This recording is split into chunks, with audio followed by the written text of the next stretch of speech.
हर हर महादेव। आप सभी को भाद्रपद अमावस्या की ढेर सारी शुभकामनाओं के साथ मेरा प्यार भरा नमस्कार। आज इस पोस्ट में जानेंगे भाद्रपद अमावस्या के दिन किए जाने वाले कुछ बहुत ही खास उपाय के बारे में। इस साल भाद्रपद की अमावस्या 2 दिन पड़ रही है। ऐसा इसलिए हो रहा है क्योंकि भाद्रपद अमावस्या की तिथि 2 दिन सूर्योदय के समय ही प्राप्त हो रही है। ऐसा दुर्लभ संयोग काफ़ी समय बाद देखने को मिलता है। इस साल की भाद्रपद अमावस्या तिथि सोमवार और मंगलवार दोनों ही दिन प्राप्त हो रही है। ऐसे में इस बार सोमवती अमावस्या और भौमवती अमावस्या दोनों का ही लाभ लोगों को प्राप्त होगा। आइए जानते हैं भाद्रपद अमावस्या तिथि पर बनने वाले इस दुर्लभ योग के बारे में, साथ ही भौमवती अमावस्या के दिन किए जाने वाले कुछ बहुत ही खास उपाय के बारे में। हिंदू कैलेंडर के अनुसार भाद्रपद की अमावस्या तिथि 2 सितंबर को सुबह 5:21 से प्रारंभ होकर 3 सितंबर को सुबह 7:24 तक है। 2 सितंबर को सूर्योदय सुबह 6 बजे हो रहा है। ऐसे में उदय तिथि के आधार पर भाद्रपद अमावस्या 2 सितंबर सोमवार को है, जो कि सोमवती अमावस्या होगी। वहीं दूसरे दिन 3 सितंबर मंगलवार को भी सूर्योदय सुबह 6 बजे हो रहा है और उस दिन अमावस्या तिथि सूर्योदय के बाद 7:24 तक रहेगी। ऐसे में भाद्रपद अमावस्या की उदय तिथि मंगलवार को भी प्राप्त हो रही है। इस आधार पर ये भौमवती अमावस्या होगी।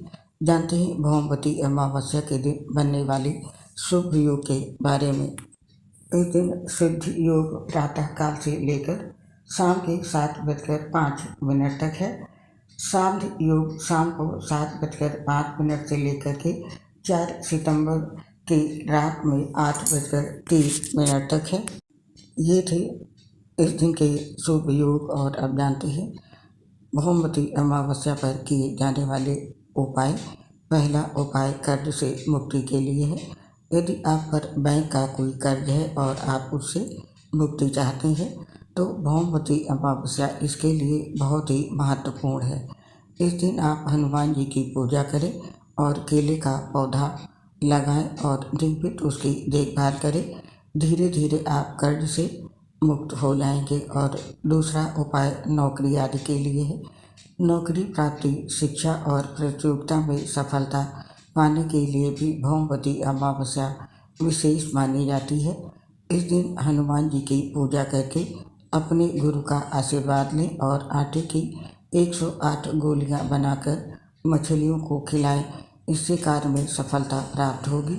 और तीसरा उपाय धन लाभ के लिए है।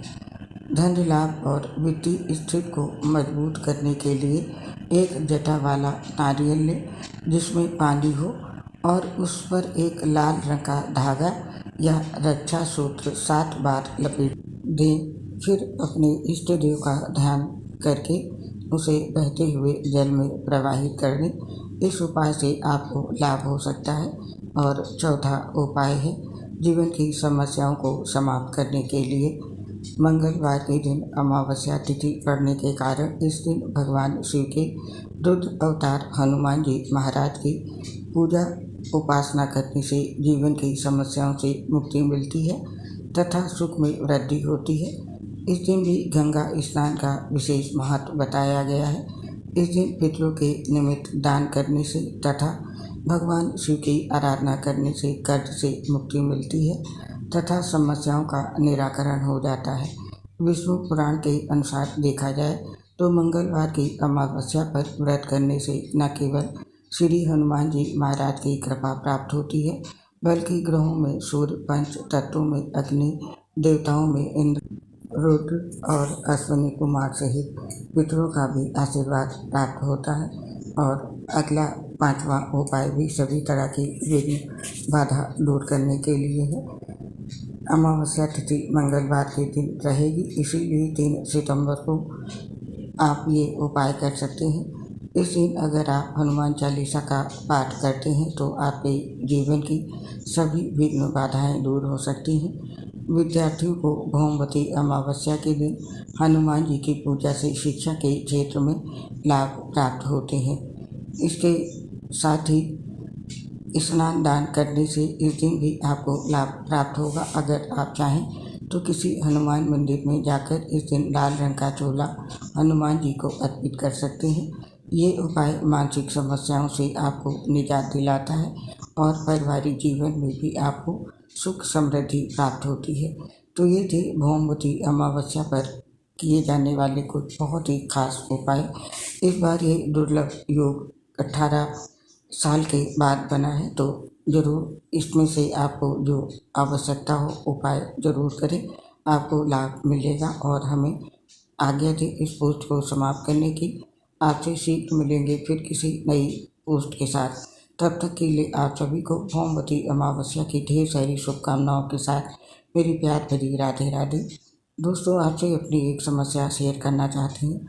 हम लीवर सोसिस सहित कई गंभीर बीमारी से ग्रसित हैं, जिसके चलते पोस्ट बनाते समय काफ़ी दिक्कत होती है। सांस फूलती है तो आवाज़ ठीक नहीं आती है। इसके लिए दोस्तों हमें क्षमा कर दें और अपना सहयोग हमारे साथ बनाए रखें। उम्मीद करती हूँ हमारी समस्या को समझते हुए आप सभी साथी हमारा सहयोग जरूर करें। इसके लिए आप सभी साथियों का हृदय से बहुत बहुत धन्यवाद। जय श्री राधे कृष्ण, राधे राधे, हर हर महादेव।